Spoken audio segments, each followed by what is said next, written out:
Boa noite, Cida. Seja bem-vinda. Tem um pessoal entrando. Fátima. Nossa amiga Cris já está aqui presente. Deixa eu abaixar aqui um pouquinho o volume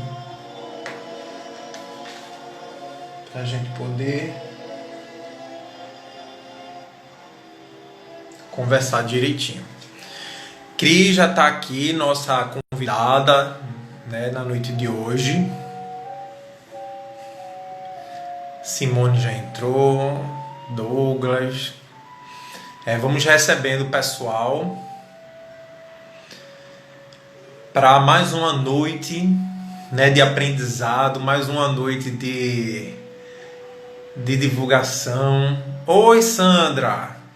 Sandra, lá do NEP. É do NEP ou do grupo do Leopoldo? Dos dois, né? Lá da federação. Vamos começar. A gente entrou hoje um pouquinho mais cedo para dar tempo do pessoal ir entrando. O Bruno César entrou também. Hoje nós temos uma convidada especial, né? Nós vamos chamar ela daqui a pouquinho. E vamos fazer hoje diferente, né? Nos outros 2 domingos, quem fez a palestra foi eu mesmo, Emanuel, trabalhador da casa. Mas aí, semana passada, quem estava presente viu que deu um probleminha técnico no Facebook. E aí a gente não estava conseguindo conectar as 2 plataformas ao mesmo tempo. Então foi avisado durante a semana que a partir de hoje as palestras ficariam só direcionadas aqui no Instagram do Regeneração. E fazendo a palestra somente no Instagram do Regeneração, a gente tem a opção de convidar, né? Convidar um amigo, uma amiga nossa para estar aqui conosco. E a noite de hoje é a Cris Mascarenhas. Eu vou chamar a Cris aqui para a gente começar já a conversar com ela. Deixa eu ver aqui, deixa eu selecionar ela. Bora aceitar o convite. E a gente já vai dividir aqui o nosso espaço com ela. Maravilha! Boa noite! Boa noite, Cris! Boa Deus noite, te abençoe. amigo. Amém, a nós. Uma alegria estar aqui. Ver sua carinha. Né? A gente sabe, a Cris teve uma tarde inteira de reunião, né? Eu também acabei de sair dos estudos do Regeneração, os estudos online, desde as 15 horas, mas o trabalho, a gente até conversou isso uma vez, né? O trabalho está aqui, a gente está nessa bênção, né? A gente nessa bênção. Bem, é um privilégio. Isso, a Cris Mascarenhas, ela é trabalhadora do Núcleo Espírita Alta de Souza, fica lá no bairro do IPSEP. Ela também é uma das coordenadoras do NEP da Federação Espírita Pernambucana, né? O NEP é o Núcleo de Estudo e Pesquisa do Evangelho. E ela também é uma das coordenadoras, né, participantes do projeto Escutatória. Para quem não conhece, depois ela vai falar um pouquinho, eu vou pedir para ela falar um pouquinho sobre o Escutatória. E o projeto Escutatória são pessoas, né, anjos da guarda, eu costumo dizer, que vão às ruas, se posicionam em locais públicos, sentam e escutam as dores dos irmãos, né, os problemas, as dificuldades, estão ali nesse trabalho. Então, o tema da noite de hoje é a importância do Evangelho em nossas vidas. Né? Como nós podemos, na atualidade, nessa atual conjuntura, né, que nós vencemos a nível mundial, o pessoal está entrando aí. Evana entrou, Maria Helena entrou, enfim. Vamos. O pessoal vem entrando. Lenira entrou agora, olha. Lenira, olha para isso, Lenira. Se hoje tua tela não está iluminada. Boa noite, Lenira, Sandra, o pessoal do NEP veio para ajudar a gente. Veio para ajudar a gente, graças a Deus. E a noite de hoje vai ser essa reflexão sobre, né, como o Evangelho de Jesus é importante em nossas vidas, principalmente nos dias atuais. Então, minha amiga, muito obrigado por ter aceitado o convite. Né? Seja bem-vinda a esse espaço virtual. Você, para quem não sabe, a Cris, ela estava agendada mês passado para estar presencialmente lá no Regeneração, né? Que ia ser aniversário da casa. Ela ia falar também sobre Jesus, guia e modelo da humanidade, era o tema da palestra dela. Mas aí não importa onde estejamos, né? Se é lá na casa física ou se é aqui na casa virtual, o mais importante é que a mensagem seja levada, né? Isso. Essa live vai ficar salva, né, durante 24 horas. E ela agora o Instagram, ele disponibilizou um recurso em que as lives ficam salvas no IGV, né? IVG, que é a televisãozinha IGTV. virtual. IGTV, isso mesmo. E aí a gente, quando encerrar a live, a gente vai tentar salvar, se salvar, ótimo, porque fica, né, por tempo indeterminado. Isso. Bem, eu vou ler uma mensagem que é do livrinho Mensagens para o Seu Dia a Dia, de Chico Xavier, da editora ID. Aí tem uma mensagem de Emmanuel que fala o seguinte: o nome da mensagem é Aprendizado. O homem físico está sempre ligado ao seu pretérito espiritual? É uma pergunta. Já que a maioria das criaturas humanas se encontram em lutas expiatórias, podemos figurar o homem terrestre à maneira de alguém a lutar para desfazer-se do seu próprio cadáver, que é o passado culposo, de modo a ascender para a vida e para a luz. Essa imagem temo-la na semente do mundo que, para desenvolver um embrião cheio de vitalidade e beleza, necessita do temporário estacionamento no seio lodoso do solo, a fim de desfazer-se do próprio envoltório, crescendo em seguida para a luz do sol, cumprindo a própria missão enfeitada de flores e frutos. Isso me lembra uma fala budista que diz que o lótus nasce da lama do pântano, né? Lama. Os Da lírios lama. também. Os lírios, né? Então, Emmanuel trouxe essa mensagem de que para nós acendermos a luz do sol, né, da nossa iluminação interior, a gente vai precisar passar por esses momentos do lodo, né, nas nossas dificuldades terrenas. Isso. Bem, não vou tomar muito seu tempo para você poder falar à vontade, explanar. Fale um pouquinho, ou agora no início ou no final, você escolhe, fale um pouquinho sobre o projeto escutatória. E é isso, vamos fazer a prece inicial Certo. e começar a nossa reunião, tá certo? Vamos, Vamos vamos. agradecer. Vamos. Vamos agradecer a Deus, ao Mestre Jesus e aos nossos amigos espirituais por mais essa oportunidade em que todos nós estamos aqui, unidos e reunidos, através e conectados pelas vias virtuais, mas dando prosseguimento ao trabalho de divulgação do Evangelho do Cristo e de divulgação da doutrina espírita. Rogamos humildemente, Mestre amado, que abençoe todos os nós aqui presentes e todas as pessoas que estejam precisando do teu auxílio e do teu amparo. Que o mentor espiritual da nossa amiga e irmã Cris possa intuí-la e fazer com que ela seja, mais uma vez, porta-voz das mensagens consoladoras que teu Evangelho traz para nós todos os dias. Assim sendo, pedimos a tua permissão para iniciar mais essa palestra virtual na tua santa e divina paz. Que assim seja. Assim Amém. seja. Pronto. Primeiramente, obrigada, meu amigo de estudo, Emanuel, pelo convite. Boa noite a todos, boa noite aos internautas. Estou vendo amigos aqui, Marcelo Melo, seja bem-vindo. Pessoal do NEP, do Núcleo de Estudo e Pesquisa do Evangelho da Federação Espírita Brasileira, que fazemos parte, né, Emanuel? Já estão aqui também alguns, já estou vendo. É bom porque ajuda a gente, tá? Mas eu quero mandar um abraço especial para o pessoal do Regeneração, do Centro Regeneração. Nós tínhamos realmente esse encontro marcado presencialmente, né?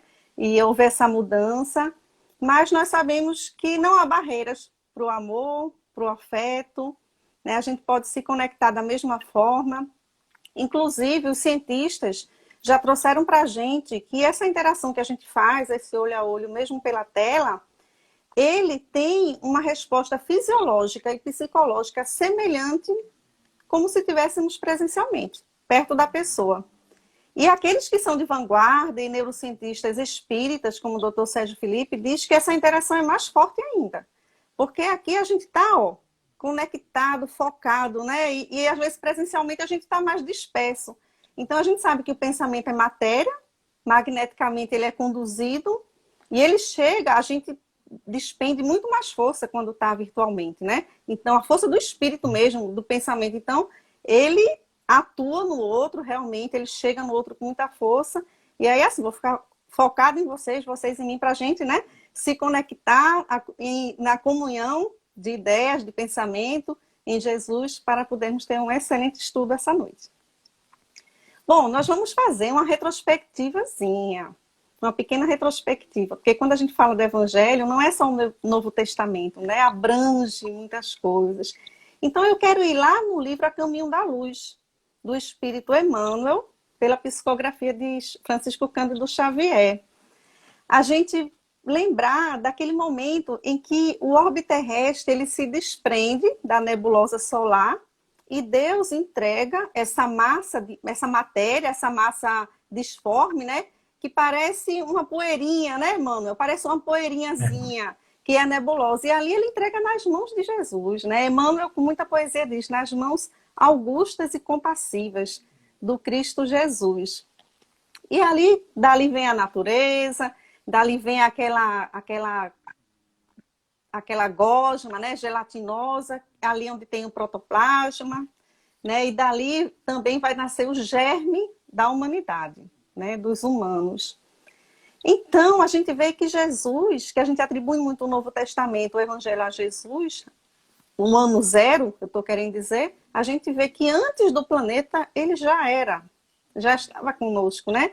E ele mesmo diz isso lá em João, no capítulo 17, versículo 4 a 5, ele diz o seguinte: eu te glorifiquei na terra, finalizando a obra que me entregaste para realizar. E agora, Pai, glorifica-me junto a ti, com a glória que eu tinha contigo antes que o mundo existisse. Isso foi na hora que Jesus orou pelos discípulos, né? E ainda em João, no capítulo 8, versículo 58, ele diz o seguinte: em verdade vos asseguro, antes que Abraão existisse, eu sou. Então a gente vê aí Jesus participando desde o nascimento do nosso planeta, né? E a gente tem um outro planeta que estava numa situação semelhante à que nós nos encontramos hoje, da transição planetária, que era da constelação do Cocheiro, o planeta que é também chamado Cabra, né, o Capela, que ele estava justamente nesse momento em que o planeta muito evoluído intelectualmente, querendo avançar moralmente, e alguns espíritos empedernidos no mal, recalcitrantes, não queriam deixar essa evolução acontecer, né? Então tinha uma evolução intelectual já muito grande, estava na moral, então esses espíritos estavam atrapalhando o progresso. O que é que Jesus de Nazaré faz? Porque Deus não abandona ninguém, né? Esses espíritos não foram lançados do sistema solar e a esmo, né? Mas não, eles foram acolhidos por Jesus. E Jesus teve uma reunião com eles antes deles reencarnarem na Terra, onde ele promete ajuda, amparo, mas ele promete também que iria estar com eles num determinado momento. Então é isso que é uma situação semelhante com a nossa, né? E naquele momento o que é que acontece? Jesus divide em algumas raças, em alguns grupos, esses espíritos. Então nós temos a raça chinesa, a europeia, que é a branca, os hindus, nós tivemos também os egípcios, mas eu quero falar mais detalhadamente dos hebreus, do povo de Israel, porque tem uma conexão aí muito grande, né? Eles eram um povo que era muito religioso era muito crente, né? Então eles tinham essa virtude. Então eles eram um ambiente propício para Jesus de Nazaré chegar naquela sociedade judaica, porque já havia um preparo. Eles trouxeram o monoteísmo, né? Eles já guardavam, né, dentro deles essa noção de religiosidade. A questão deles é que eles eram muito orgulhosos, era o orgulho. Por isso que eles não conseguiam avançar no planeta que estavam, né? Então eles foram esse povo todo foi convidado para vir na Terra para ajudar a Terra a evoluir, a construir a ciência, tudo. Imagina, espíritos jamais evoluídos, né, intelectualmente, ter que retroceder, digamos assim, né? Mas era a missão deles naquele momento. Então, esse povo hebreu, que tinha um sentido de religiosidade muito grande, gravou muito essas palavras de Jesus, e eles passaram quase 1.500 anos esperando o Messias chegar, porque eles tinham essa lembrança que viria o Messias, que viria alguém para eles, né? Que viria o Mestre. Então, o Antigo Testamento é isso. O Antigo Testamento é o registro desse povo, da história deles, da luta. O Antigo Testamento, que são mais ou menos, ele se compõe de 60 a 70 livros, ali ele é feito de quê? De promessas feitas de Jesus, da volta, né, do Mestre, a chegada do Messias, feito de perguntas também, né? Então ali tinham as profecias, os profetas viviam anunciando, Isaías, Zacarias, Daniel, a vinda do Mestre. E que são os médios, né? O que a gente chama hoje de médios eram os profetas, antigamente. Só que eles esperavam quem? Aquele Messias libertador, né? Porque vinham vários tipos de Messias, tinham tarefas específicas, e eles esperavam, aquele principal para eles era o libertador, o guerreiro. Eles queriam o quê? Que fossem libertados da escravidão de Roma, mas para submeter os outros povos. Por isso, né? Que eles queriam a liberdade. Então, para eles veio Moisés como missionário também, né? Trazendo o quê? A pedra angular do Antigo Testamento, traz o decálogo, aquelas leis básicas, né? E eles ficam esperando Jesus, né? E aí a gente lembra o seguinte, esse é o quê? O Velho Testamento, ou o Antigo Testamento, ou Primeira Aliança, ou Primeira Revelação. É a mesma coisa, é tudo o mesmo nome, né? Esse momento. E aí vem uma nova etapa.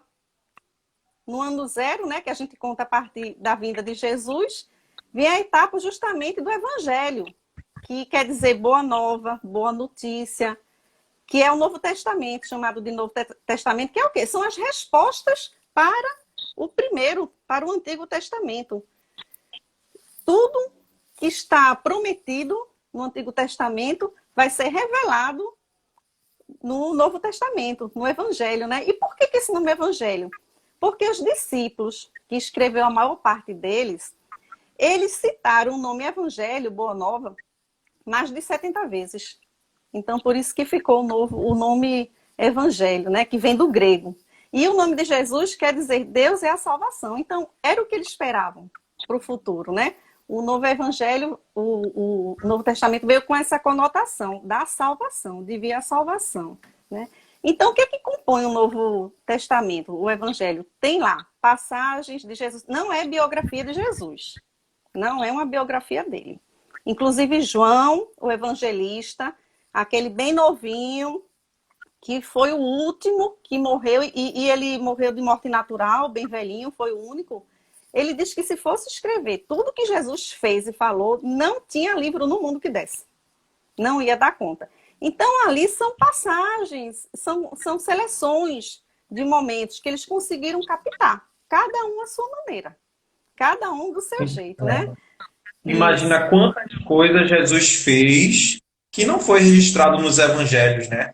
A gente tem isso e assim, nos impacta até os dias de hoje, né? O que a gente tem conhecimento, né? Exatamente, exatamente. Então ele traz ali, Jesus, ele diz que não vem destruir a lei, não vem, né, destruir o que já tinha sido dito. Inclusive ele passa a vida toda dele se referindo ao Antigo Testamento, né? Em muitas passagens. Jesus vem como um judeu e ele cumpre todas as tarefas dele como judeu, né? Ele é circuncisado, ele passa pelo batismo com João o Batista, né? Ele dá a César o que é de César, quer dizer, o que é material a gente tem que respeitar realmente. Coisas espirituais são outras coisas. Então ele foi muito cumpridor disso tudo, e ele mesmo se refere muito ao Antigo Testamento, né? Então a gente vê uma continuidade, a gente precisando entender o Novo Testamento, tem que ir lá no Antigo Testamento, porque a gente precisa do quê? A gente precisa entender o contexto, a língua, o idioma, o hebraico, que já é um idioma pobre, os hábitos, as leis, os costumes. Jesus, quando falava para o povo, falava em aramaico, não falava nem em hebraico, né? Para que o povo pudesse pudesse entender. Então, ele trouxe... Por que a salvação? Porque ele trouxe um código de ética moral. Uma regra que serve para a vida inteira, que sempre serviu. O amor estava lá no Velho Testamento também. Ele não deixou de estar. Só que assim, como Jesus veio também relembrar esse amor que estava, né, naquela lei de Italião, lá com Moisés. Por quê? Porque as leis de Deus, elas não mudam, elas são imutáveis. As leis dos homens é que mudam. Então, a gente vê as leis sendo atualizadas até hoje, mas não a lei de Deus. Então, o amor já existia no Antigo Testamento também, né? Jesus vem relembrar, vem explicar, mas vem explicar para um povo na infância espiritual, né? Ainda sem condições, por isso que ele usa tantas parábolas, tantas metáforas, para que aquele povo entendesse de uma maneira lúdica, né? Então, a Bíblia, ela é formada de Antigo Testamento e Novo Testamento. Bíblia é o plural de livros, livrinhos. Então, quando você pega a Bíblia, ela tem as duas etapas da humanidade. Ela tem o Antigo Testamento e ela tem o Novo Testamento também, né? Aí a gente vê o seguinte, a Bíblia ela é muito admirada, os ensinamentos de Jesus. A gente reconhece que são ensinamentos bons, né, para o bem, para o amor. Mas poucos conhecem, e os que conhecem, pouco compreendem. E aí tem razões para isso. Primeiro é a linguagem. A própria linguagem, como a gente estava falando agora, né? Tem que saber dos hábitos, dos costumes, do hebraico. Isso é uma dificuldade, né? E ela passou por mais de 70 traduções. Para o grego, para o latim. Então, assim, pela percepção e pela maturidade de cada evangelista que ela escreveu. Então, é complexo realmente, né? Então, por exemplo, quando Jesus diz assim, lá naquele momento do holocausto, né, nos últimos suspiros, quando ele diz, Pai, por que me abandonaste? Isso causa muita polêmica. Porque como Deus ia abandonar Jesus, né? A gente pensa, ele não abandona nem a gente, dá sempre oportunidades, né? Então, naquele momento que Jesus orou, que pediu, que estava cumprindo a missão dele, o que estava escrito lá no Velho Testamento, como ele não ia ser amparado, né? Então, há várias versões. Uma delas é que quando se escuta a palavra pai, foi utilizada a palavra Elohim, que no hebraico ela é um radical que quer dizer espíritos, deuses. Então, teoricamente, foi o bom ladrão que falou essa frase. Não teria sido Jesus, porque Jesus não ia falar no plural deuses, né? Que ele monoteísta. Outra possibilidade... Essas últimas palavras lembram um salmo que é antes do Salmo 23, do rei Davi. Então, é como se ali ele estivesse recitando aquele salmo ao pé da letra, para que aquelas pessoas que estivessem ali identificassem que ele era aquele Messias que estava lá no Antigo Testamento, pelo salmo que ele estava recitando, né? Aí a gente vê o seguinte, detalhe, tem João, o evangelista, que foi o único apóstolo que estava na hora da morte de Jesus, do holocausto. E ele disse que Jesus falou o seguinte, as últimas palavras dele na hora da agonia. Jesus disse, está consumado. Está lá em João capítulo 19, versículo 30. E Lucas, que foi o Lucas nem conviveu com Jesus, na realidade ele foi discípulo de Paulo de Tarso. Quando eles foram para Éfeso, Maria de Nazaré estava morando lá, né? Depois da morte de Jesus, de Betânia, ela foi para Éfeso com João, o evangelista. Lá, Paulo fez um pedido a Lucas, que era de que ele escrevesse um evangelho também, entrevistando Maria de Nazaré. Então, a gente vê que, por isso até que o evangelho de Lucas tem um componente feminino, né? Aparece muito, é onde aparece mais mulheres, é no dele. E Lucas diz o seguinte, né? Que deve ter sido através de Maria de Nazaré, que as últimas palavras do Cristo foram essas. Pai, nas tuas mãos entrego o meu espírito. Está lá no capítulo 23, versículo 46. Mas ainda tem outra possibilidade. Os copistas, que eram quem faziam as traduções, ele pode ter traduzido errado. Ele pode ter interpretado a maneira dele. Ele pode ter, atendendo a interesses escusos, também ter modificado, né, propositalmente. Então, enfim, tira disso tudo. Que a gente tem que pensar na mensagem central. Né? Paulo diz, né, a letra tem que matar a letra para que o espírito vivifique, né? Então, aquele sentido literal. O mais importante é a mensagem. Qual foi a mensagem que na hora derradeira?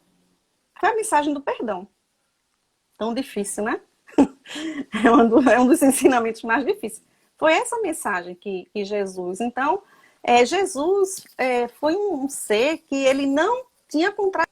A fala dele era igual à prática, né? O que ele falava, fazia. O que fazia, falava. Era uma coerência impressionante. Então, divergências em torno dele é porque a gente não consegue compreender, ou pode ter havido erro histórico, né? De registros, é o mais provável, né? Isso não importa, o que importa é a mensagem dele, realmente, né? Bom, aí Emmanuel diz o seguinte, porque tem muita gente que tem resistência, né? A estudar o Evangelho, o Novo Testamento, o Antigo Testamento, né? Nós, especialmente espíritas, né, nos detemos muito mais no Pentateuco de Kardec. Desculpa. Aí Emmanuel diz o seguinte, é o divino encontro dos filhos da terra com seu pai. Suas imagens são profundas e sagradas. De suas palavras, nenhuma se perderá.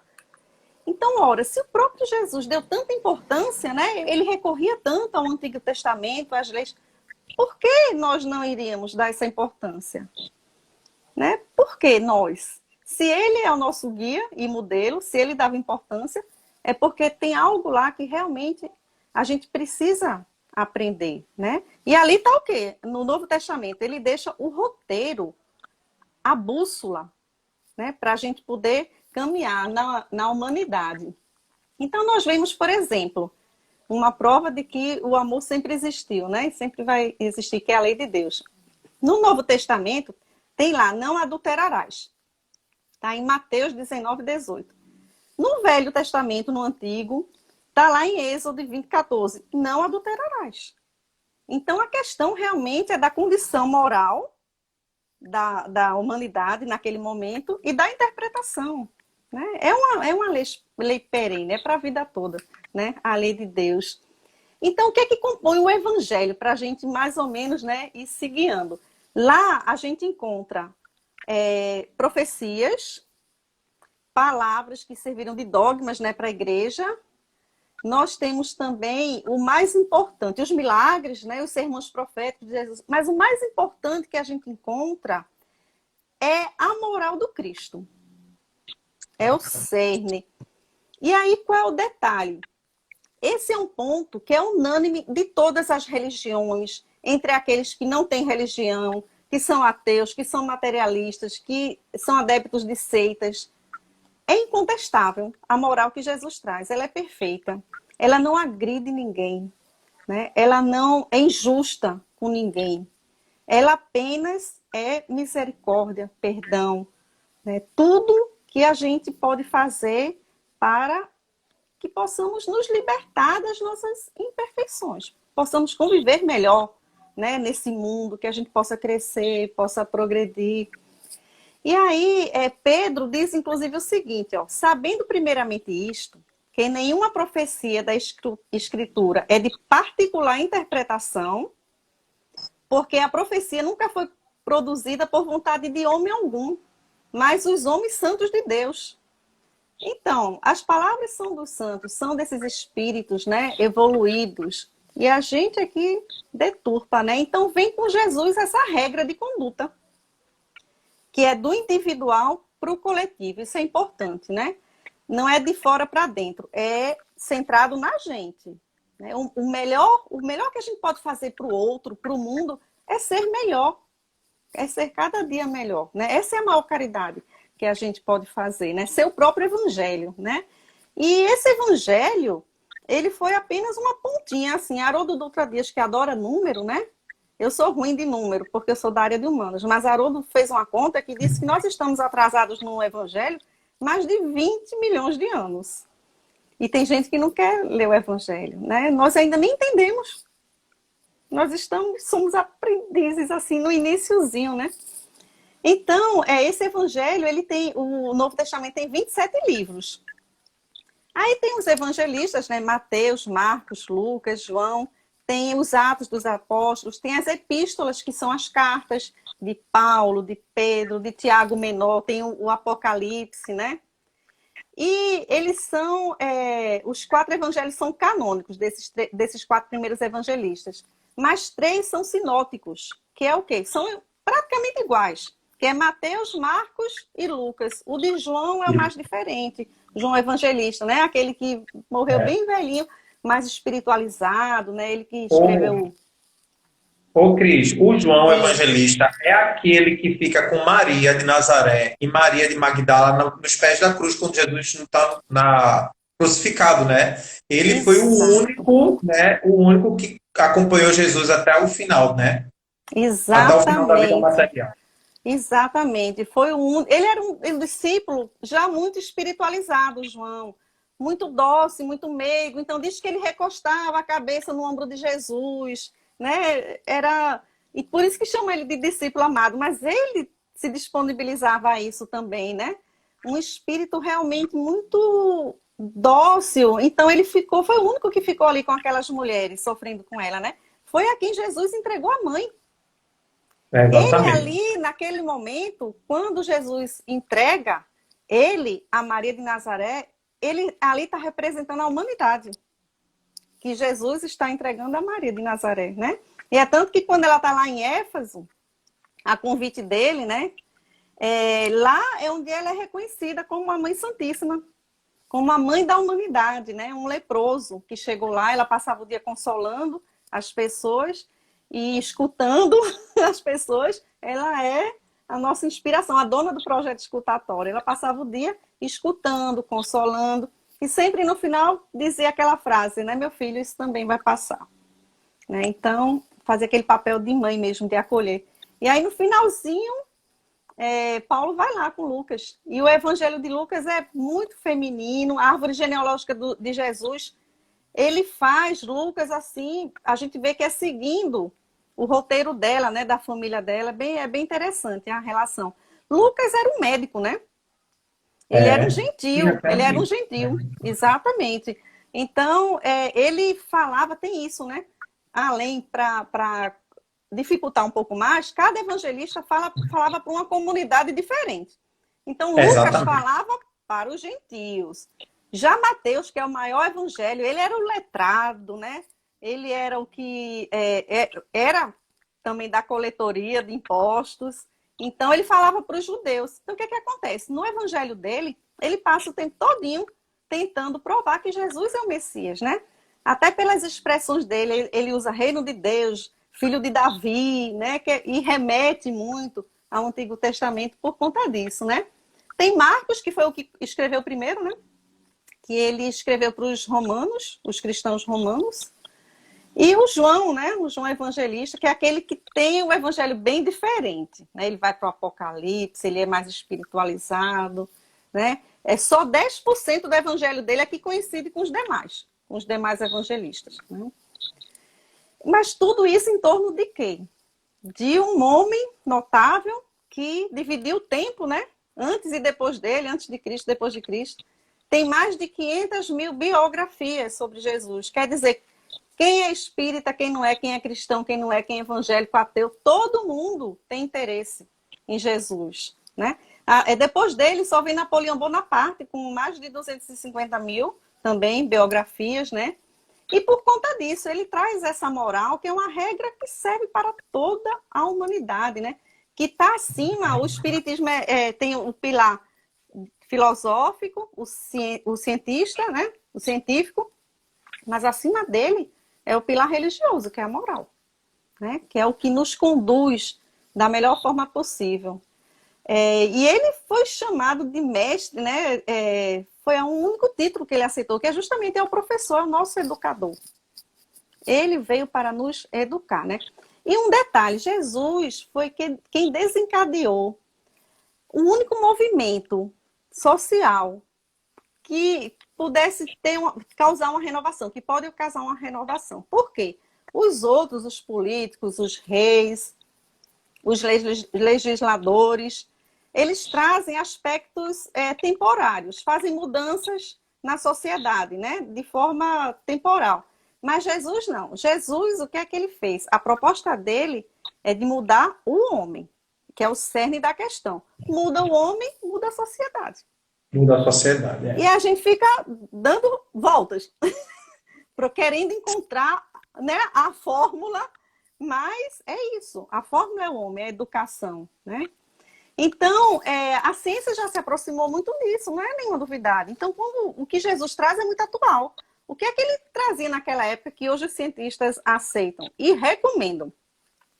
Amor-terapia, perdão, meditação, equilíbrio, inteligência emocional, solidariedade, honestidade, fraternidade. Tudo isso a ciência diz que a gente precisa praticar para viver melhor, para não ter doença, para não ter vigilância dos enfermidade. pensamentos.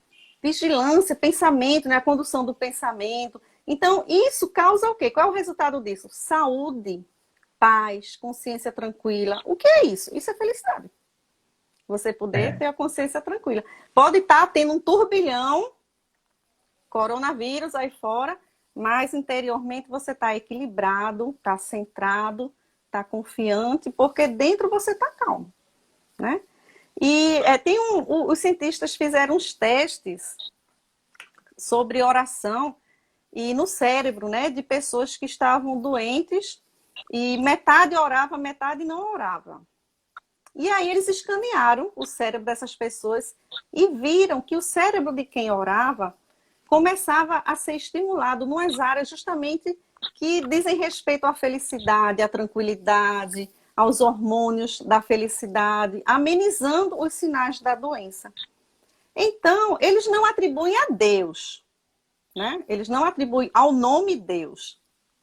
Eles não sabem por quê, mas eles atestam que realmente funciona e recomendam. Eles recomendam, eles mandam a pessoa orar para poder passar da melhor forma possível. Né?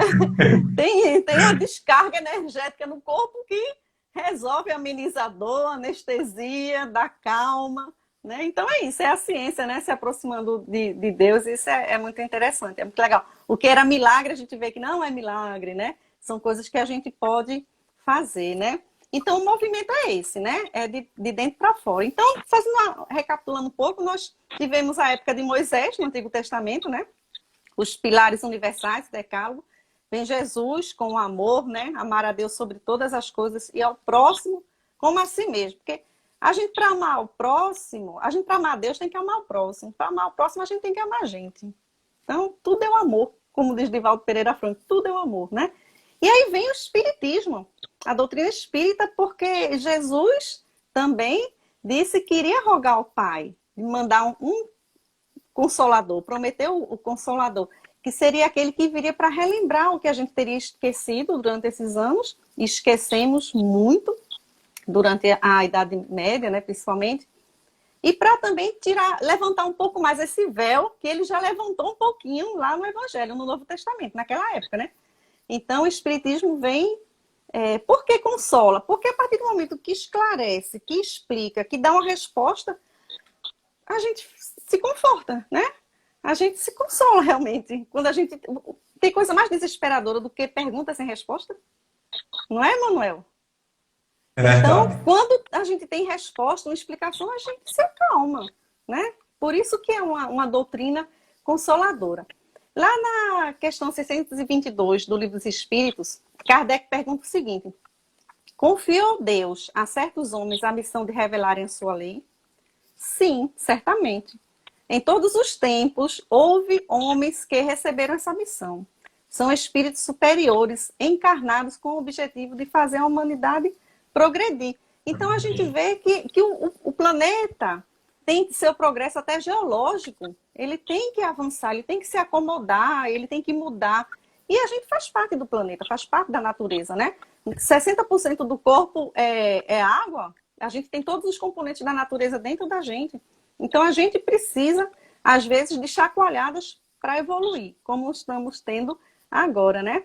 Aí, Joana de Ângeles traz uma reflexão. Ela diz o seguinte: dos primeiros moralistas aos grandes legisladores, ressaltam as figuras de Moisés, né, com o Decálogo, e Jesus, o excelso paradigma do amor.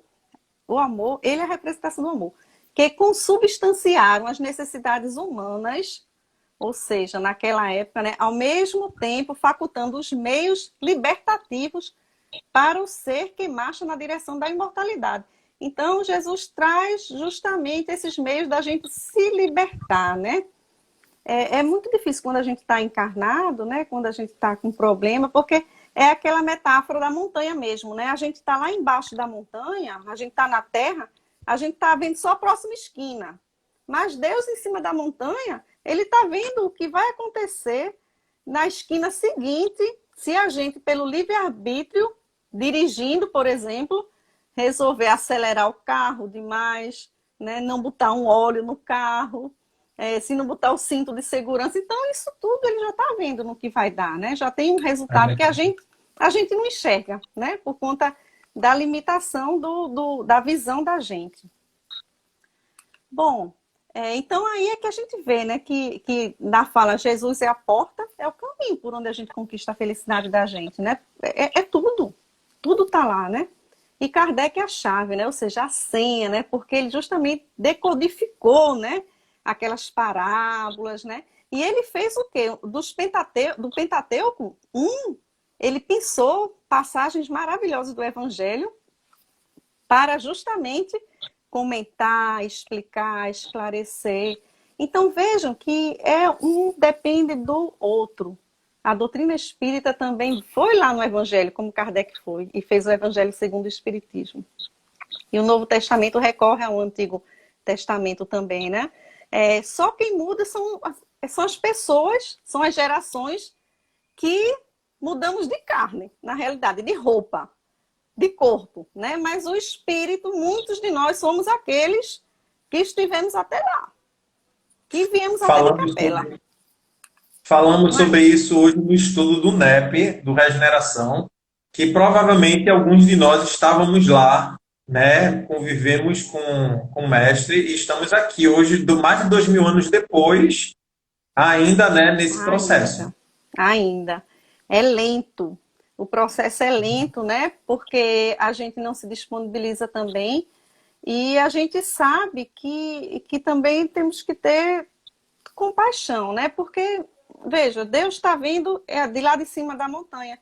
Ele não se irrita porque ele sabe justamente que um dia a gente vai chegar no ponto. A gente vai dar essa volta, um vai chegar antes, outro depois, mas vai chegar. Então, nós não somos abandonados, não somos castigados.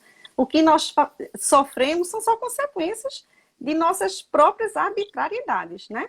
E aí, como diz lá no Livro dos Espíritos, se a causa do nosso sofrimento a gente não encontra nessa encarnação, é porque ela está numa pretérita.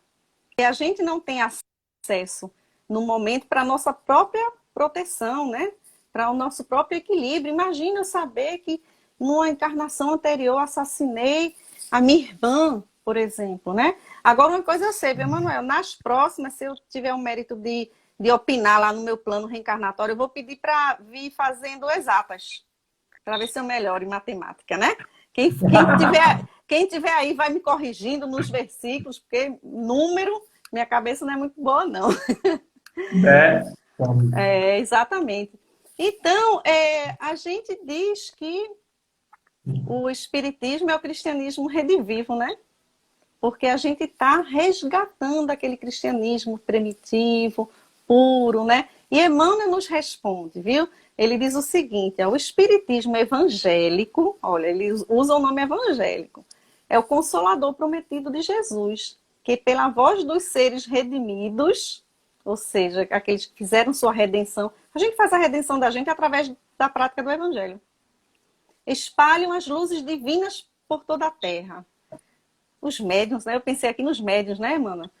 Que trazem essas notícias, né? Essas orientações mediúnicas também, naquelas obras subsidiárias, né, também, restabelecendo a verdade e levantando o véu que cobre os ensinamentos na sua feição de cristianismo redivivo, a fim de que os homens despertem para a era grandiosa da compreensão espiritual com Cristo, né? Então a gente vê que temos que nos voltar para esses ensinamentos, né, que não são de hoje, que são de muito tempo, né? Nós demoramos muito. avançamos, evoluímos muito lentamente, né? Porque insistimos.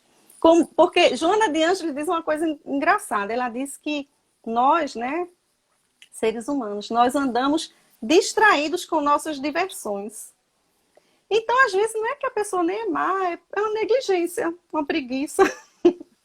Porque tem uma festa para ir, porque tem algo para fazer, porque tem uma roupa para comprar, porque, enfim, a gente não está direcionando as energias para o mais importante, para o principal. Essa é a dificuldade. E a gente está no momento que a gente está num momento de pressa, né? Que a gente tem que realmente se equilibrar, porque se a gente estiver em paz, se a gente tiver se preparado melhor, nesse momento, muitos de nós não estaria desesperado, desesperançoso, né? Estaria confiante, né? O Eurípides Barçanufo, ele, quando falece de influenza, não de gripe espanhola, gente. Ficou conhecido como gripe espanhola porque lá era o único país que falava abertamente da gripe, os outros escondiam. Aí a coitada da Espanha ainda levou a culpa. Ficou com o nome gripe espanhola. E não é, foi a influenza. Influenza. Isso, exatamente. Então ele morreu de influenza, né, em 1918, em 1 de novembro de 1918. Maria de Nazaré foi buscá-lo, foram recebê-lo, né? E ali naquele momento que foi dada uma oportunidade, porque Deus, Jesus não constrange ninguém, né? Maria diz que ele pode optar se ele quer continuar a atividade dele na carne ou se ele quer resgatar um trabalho que ele já tinha começado na espiritualidade, na erraticidade. Ou seja, entre uma encarnação e outra, que era o Hospital Esperança. E ele disse simplesmente, seja feita a vontade de Deus. Por quê? Qual a diferença de servir ao Cristo, encarnado ou desencarnado? Né? Então, a gente tem medo também, lógico, eu tenho medo. Ontem eu contei um sonho para você, não foi? Que eu estava com Covid. Eu tenho medo e é normal. E o medo, porque as emoções a gente direciona, né? É aquela questão, a emoção é como o cavalo, né? Agora, quem está montando o cavalo é que vai direcionar ele para o bem ou para o mal, né? Então, aí a gente tem aquela emoção, tem um medo que é bom para a gente se proteger, que diz assim, ó, cuidado com isso, né? Não atravessa essa rua não, tá vindo o carro ali. E às vezes é até a lei de conservação, né? Que já é inata em nós. Isso, exatamente. Mas aí o que é que a gente faz? Raciocina, controla esse medo, né? Direciona essa energia para outra coisa. Para quê? Aí eu fui orar na hora. Para passar o medo. A oração resolve tudo. É uma dica, né? Sempre, né? Em todos os momentos. Jesus, ele recorria à oração o tempo todo. Depois dos trabalhos dele, ele corria, deixava aquela multidão rapidamente e corria para orar, como que diz assim, para, naquele momento, não deixar ser influenciado por aquela massa que está ali, né? Com aquela energia, às vezes, de cobrança, né? Com aquela energia negativa. Então, ele fazia e se recolhia, ia orar, ia se restabelecer, né? E nós precisamos disso, nós não temos esse hábito. Eu estava lendo hoje um pouquinho para o assunto do NEP, e aí eu li no livro Jesus de Nazaré, uma narrativa da vida e das parábolas, dizendo que quando Jesus foi começar o ministério de divulgação doutrinária dele, ele passou 40 dias no deserto. 40 dias no deserto, em oração e meditação, que tem até aquele episódio da tentação, né? Que ele até fala que a figura do inimigo é mais no sentido figurado mesmo, que as tentações de Jesus provavelmente foram as suas próprias incertezas e problemáticas, enfim, mas que não houve um ser, mas que Jesus constantemente ele orava e meditava, e antes de começar seu ministério, né, de divulgação, que durou 3 anos, ele passou 40 dias no deserto. Exatamente. Todos visitaram o deserto, né? Isso é uma metáfora muito, muito boa. João, o Batista, ele vivia no deserto, né? A gente pode dizer que Paulo de Tarso também foi para o deserto, porque ele, enquanto Saulo, depois que ele encontra Jesus, que ele fica cego, ali foi o deserto dele. Então, o que é É que pode ser verdade. o deserto da gente? É aquele lugar onde tem as respostas, mas que a gente não quer ir, porque a gente vai encontrar coisas que não vai gostar, né? Qual é o deserto da gente agora? É ficar em casa. O deserto da gente agora é se recolher, orar mais, aprender a conviver mais com aquelas pessoas que, mesmo sendo familiares, normalmente era com quem a gente menos convivia, porque a gente passava o dia na rua. O dia no trabalho, o dia fazendo curso, o dia nas atividades religiosas também. Então, só se encontrava com a família. E a família é justamente aquele grupo de pessoas que a gente ali precisa se ajustar, se É resolver, verdade. se perdoar, né? Então, aí vem, é o deserto, mas a gente fica fugindo, a gente quer ir para fora, quer ir para a rua. Eu já vi Lenira falando aqui da oração, Lenira do NEP, da Federação Espírita Pernambucana, dizendo que fortalece demais. É o religare, né? É a conexão, é a sintonia. Aí a gente recomenda tanto, né? Por exemplo, exercícios no trabalho laboral. A cada 1 hora levante, dê uma andadinha, faça 5 minutos de intervalo. Por que a gente não faz o exercício espiritual também? Porque a gente a cada 1 hora não poderia parar para ler uma mensagem, para se acalmar, né? Olha, a calma não é só porque a gente quer ser bonzinho, porque eu sou uma pessoa calma, sou bonzinho. Não é isso. Tem uma questão aí cognitiva da calma. Quanto mais a gente se acalma, mais rápido a gente encontra as Cris, soluções dos problemas. eu Estamos na só para hora, avisar que falta 5 minutinhos. então vamos nos despedir, né? Eu quero agradecer demais, viu?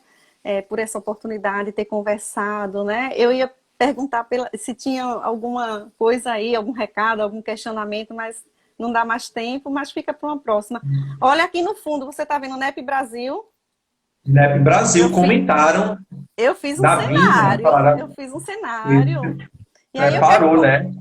aí eu quero convidar todo mundo, porque no sábado, dia 31 de maio, a gente vai ter um encontro do NEP Brasil virtual com Haroldo Dutra, Simão Pedro, Arthur Valadares, o Saulo Ribeiro, assim, só a nata, os conhecedores do Evangelho, né, vão estar lá durante uma tarde inteira, né? Quem quiser pode depois, pode até ir lá na página do NEP FEP para dar uma olhadinha, ou no Tem Instagram, aqui no para se Instagram, NEP informar. Fé.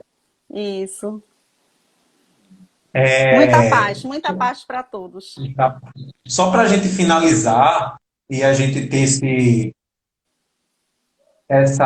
pegar tudo que você falou, que o interessante é que a vivência de Jesus é importante, né, para os dias de hoje, nessas propostas, principal agora que a gente falou, do deserto, né? Jesus, quando se preparou para. Ele teve uma vida assim, né, antes.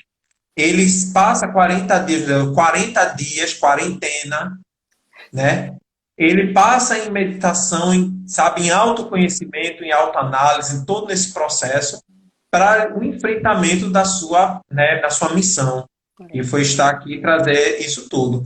Então, essa importância, esse detalhe tem uma importância muito grande na nossa existência atual, porque nós estamos passando por essa quarentena onde a gente está tendo que se despojar das fugas, né, ilusórias do shopping, dos shows, dos barzinhos, da academia, né, de todas essas coisas que faz a gente tirar o foco da É, nossa proposta evolutiva, né? Então a gente vê isso muito forte. Eu agradeço do fundo do coração sua presença. Agradeço a todos que estiveram aqui. Chegou a 35 pessoas que estavam participando da live, né? legal. Perguntaram aqui, foi Betânia. Betânia, vai ficar salvo durante 24 horas e a gente vai tentar colocar numa ferramenta que é, como o nome Cris, que tu me falou, IGTV. e IGTV. IGTV.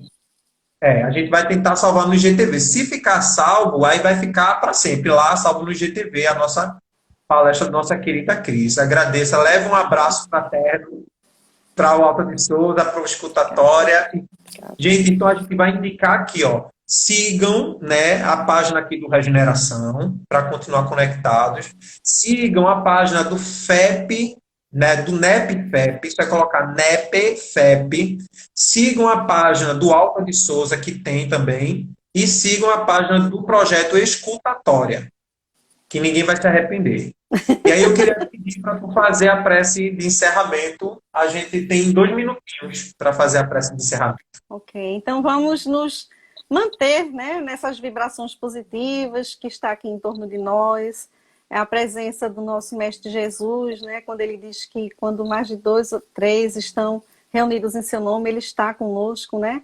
Que ele possa nos abençoar, nos iluminar, nos fortalecer nesse momento e que possamos estar mais próximos dele, dos seus ensinamentos, porque é o roteiro certo para a nossa felicidade, para a nossa paz de consciência, para a nossa tranquilidade, né? Que possamos ter uma excelente noite, uma semana maravilhosa.